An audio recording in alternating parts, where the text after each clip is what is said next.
Bij het virus worden de hassen taasten. De vogels beginnen bij gelijks mij de hollen te scotchen en binnen haar een coördinatie kwijt.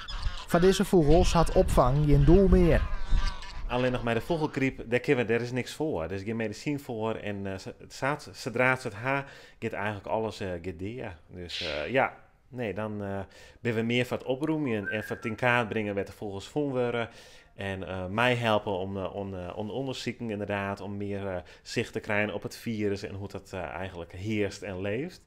Hoewel de vogelpits niet meer voor de besten betjutten kan, binnen ze de wol drok mee. Bij alle meldingen gaan wij er gewoon wel heen. En dat is dagelijks wel. Het kan 2, 3 keer zijn, het kan 4 keer zijn, dat varieert natuurlijk.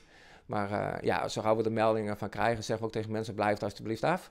Weet je, je moet beschermende kleding aan, dus ja, doe dat gewoon. En wij komen wel en dan gaan wij wel kijken en wat uit het lijden verlost moet worden. De griep heerst het nu al voor een langere periode. Nou ja, kijk, het is gewoon al een jaar lang. Dus het is nu natuurlijk anders dan anders. Kijk, het kwam wel eens en het ging weer, maar het blijft nu. Ja, dat is natuurlijk wel een zorgwekkend iets natuurlijk. En dat kostte de opvang een protte yield. Voor het jaar had de gemeente is begonnen te betalen om ons te helpen, daarin te voorzien. Dus daar ben we heel blij mee. Dat doen ze dit jaar extra, vergoedt in ieder geval de kilometers.